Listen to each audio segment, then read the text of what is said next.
थे। BSc, angel one, CDSL, ये तमाम शेयर टूट रहे हैं। एंजल वन को लेकर ये भी खबर आई कि जो पिछले तिमाही में जो कस्टमर एक्विजिशन है उसमें 41% की ईयर ऑन ईयर गिरावट आई थी। तो एक ये रीजन से भी एंजल वन तो टूट रहा है। और वो जेन स्ट्रीट वाली जो खबर आई उससे कहीं ना कहीं ये आशंका जाहिर की जा रही है कि शायद थोड़ी सी और सख्ती बढ़े सीबी की, वॉल्यूम वगैरह थोड़े से और कॉम्प्लेक्स एफएनओ के, तो निश्चित तौर पर एक्सचेंज वाली कंपनी या फिर डिपॉजिटरी या फिर जो उस धंधे में है उन पर असर आएगा। आप कैसे देख रहे हैं? मतलब आपको लगता है कि ये अपॉर्चुनिटी लॉन्ग टर्म निवेशकों के लिए है, या फिर आपको लगता है कि नहीं ये दिक्कत थोड़ी सी और बढ़ सकती है? तो देखिए अभिषेक जी, मुझे लगता है कि रेगुलेटरी व्यू सुप्रीम है एंड रेगुलेटरी व्यू यही रहा है कि कहीं ना कहीं ओवरऑल एफएनओ सेगमेंट बहुत पॉजिटिव नहीं है फॉर रिटेल इन्वेस्टर एंड वो कहीं ना कहीं ऐसे स्टेप्स लेने वाले हैं जिससे कि ये सिस्टम हेल्दी हो या रिलेटिवली जो रिस्क प्रोफाइल है, रिस्क है, वो कम हो। एंड उसके हिसाब से अगर आप वैल्यू चेन में देखेंगे तो सभी प्लेयर्स इंपैक्ट होंगे ओवर पीरियड ऑफ टाइम। तो मैं इस सेगमेंट में सजेस्ट नहीं करना चाहूंगा। अगर मार्केट के हिसाब से देखें तो मेरे हिसाब से आपकी जो एएमसीज हैं सबसे बेस्ट बिजनेस मॉडल है।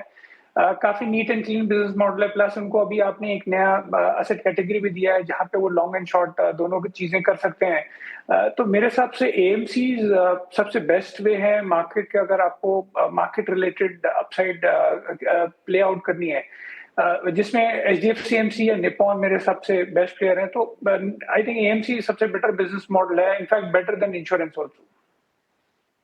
एएमसी बेहतर है। एचडीएफसी एएमसी, निपॉन एएमसी का नाम लिया पंकज जी ने, और एंजल वन बीएससी ये तो मतलब बिल्कुल उभरने की कोशिश भी नहीं की है। करीब करीब 7% के आसपास की गिरावट दोनों के दोनों शेयरों में है। कुछ शेयर आज जो हमने देखा कि बाजार भले ही कमजोर हो रहा है लेकिन वो लगातार चढ़ रहे हैं, 52 वीक हाई पर गए हैं।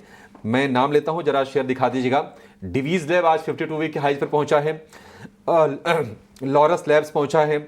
मैरिको के बिजनेस अपडेट के अच्छे आंकड़े आए, वॉल्यूम ग्रोथ बढ़िया रिपोर्ट की है कंपनी ने। मैरिको भी हमने देखा कि मूव बड़ा नहीं है लेकिन आज 52 हफ्ते की नई ऊंचाई पर है, क्योंकि ऑलरेडी ये चला हुआ है। मैरिको में 2-2.25% के आसपास की तेजी दिखेगी। और मैक्स हेल्थ एक और शेयर है जहां पर हम देख रहे हैं कि 2-2.25% के आसपास की तेजी आपको दिखेगी, और ये भी 52 वीक हाई पर पहुंचा है। तो 5-6 शेयर हैं जो आज थोड़े लैकलस्टर बाजार में भी ऊपर चढ़ते गए हैं। अमोल, आप जरा बताएंगे कोई शेयर यहां पर बीटीएसटी के लिहाज से आपको पसंद आ रहा है क्या इनमें से? ये आई थिंक डिवीज लैब के ऊपर फोकस किया जा सकता है। एक तो अभी जस्ट रेंज ब्रेकआउट के बाद एक कंसोलिडेशन देखने को मिला है।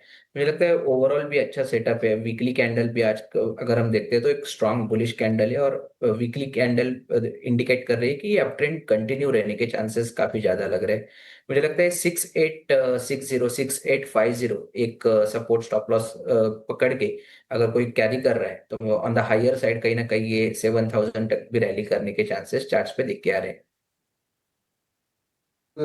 एक बार अगर हम थोड़ी फाइनेंशियल्स की भी थोड़ी देर पहले हम बात कर रहे थे, end of course capital market था, एएमसीज में भी एक रिकवरी आ रही है। राजेश जी, एक बार आईसीआईसीआई प्रू देखें, यहाँ पे ऑफ कोर्स टेक्निकली साउंड लग रहा है कंपनी, स्टॉक अब लगभग 1.5% के ऊपर है। यहाँ पे आपकी क्या राय रहेगी? क्या इंपॉर्टेंट लेवल्स लग रहे हैं? अभी तो थोड़ा फ्लैटिश है बट फिर भी मेंटेन करके रखा है, ज़्यादा वॉलिटिलिटी दिन के ट्रेड में नहीं देखा है, 650 लेवल्स के पास है। तो आई थिंक स्टॉक में एक नैरो प्राइस रेंज में कंसोलिडेशन तो जरूर देखने को मिला पिछले 2-3 हफ्तों में, लेकिन इसके near term short term structure bullish ही है। और हमें लगता है कि यहाँ पे जैसे ही स्टॉक 665 के लेवल क्रॉस करने में कामयाब होगा तो इसका नेक्स्ट मूव टुवर्ड्स 700 की तरफ बढ़ते हुए दिखेगा। तो अभी भी बाई किया जा सकता है।